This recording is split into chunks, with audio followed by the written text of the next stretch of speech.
আসসালামু আলাইকুম রহমতুল্লাহি ওয়া বারাকাতুহু। সম্মানিত প্রিয় মুসলিম ভাই ও বোনেরা, আর ইসলামী টিভির পক্ষ থেকে সকলকে জানাই আন্তরিক মোবারকবাদ।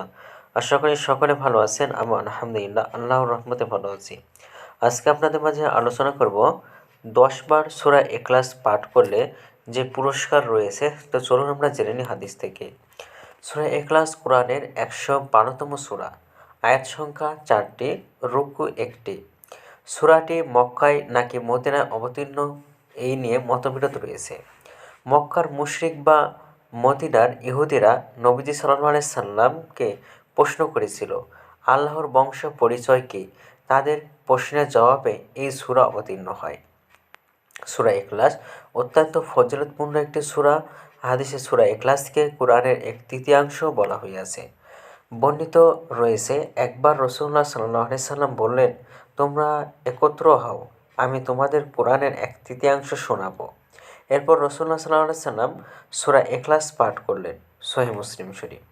হযরত আবু সাঈদ খুদরি রাদিয়াল্লাহু তাআলা আনহু বলেন, নবীজি সাল্লাল্লাহু আলাইহি সাল্লাম একদিন বললেন, তোমাদের প্রত্যেকেই কি প্রতি রাতে কোরআনের 1/3 তিলাওয়াত করতে পারে না? বিষয়টি সাহাবীদের কাছে কঠিন মনে হলো। তখন নবীজি সাল্লাল্লাহু আলাইহি সাল্লাম বললেন, আমলটি সহজ, কারণ সূরা ইখলাসই কোরআনের 1/3। সহিহ বুখারী শরীফ। বিভিন্ন হাদিসে সূরা ইখলাস পাঠ করার আরও অনেক ফজিলত রয়েছে। সওয়াব এবং পুরস্কারের কথা বলা হইয়াছে। এর মধ্যে মুআয ইবনে আনাস জুহানী রাদিয়াল্লাহু তাআলা আনহু থেকে বর্ণিত হাদিসটি উল্লেখযোগ্য। এই হাদিসে আল্লাহর রাসূল সাল্লাল্লাহু আলাইহি সাল্লাম বলেছেন, যে ব্যক্তি কুল হুয়াল্লাহু আহাদ এর শেষ পর্যন্ত 10 বার পাঠ করবে, আল্লাহ তাআলা ওই ব্যক্তির জন্য জান্নাতের একটি প্রাসাদ নির্মাণ করবেন। এই কথা শুনে ওমর ইবনুল খাত্তাব রাদিয়াল্লাহু তাআলা আনহু বললেন, তাহলে আমরা তো অনেক প্রসাদের মালিক হয়ে যাব। আল্লাহর রাসূল সাল্লাল্লাহু আলাইহি সাল্লাম বললেন, আল্লাহ তাআলা বেশি দানশীল এবং বেশি পবিত্র। মুসনাদে আহমদ শরীফ। ক্ষণস্থায়ী দুনিয়ায় একটি ঘরের মালিক হওয়ার জন্য আমরা কত বেশি পরিশ্রম করতে প্রস্তুত থাকি, অথচ কত সহজ আমল করে চিরস্থায়ী জীবন আখিরাতে বিশাল প্রসাদের মালিক হতে পারি। আমাদের সবারই উচিত জান্নাতের নিয়ামত লাভের এ সুযোগ গ্রহণ করা। প্রতিদিন অন্তত 10 বার সূরা ইখলাস পাঠ করা।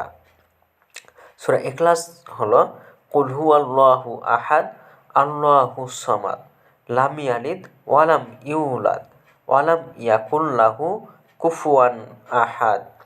অর্থ হলো, বলো, তিনি আল্লাহ, এক অদ্বিতীয়, আল্লাহর অমুখাপেক্ষী, তিনি কাউকে জন্ম দেননি এবং তাকে কেউ জন্ম দেয়নি, আর তার সমতুল্য কেউ নেই। তো আমাদের এই ভিডিওটা যদি আপনাদের ভালো লাগে তাহলে অবশ্যই চ্যানেলটি সাবস্ক্রাইব করে পাশে থাকবেন। ধন্যবাদ সকলকে। আসসালামু আলাইকুম ওয়া রাহমাতুল্লাহি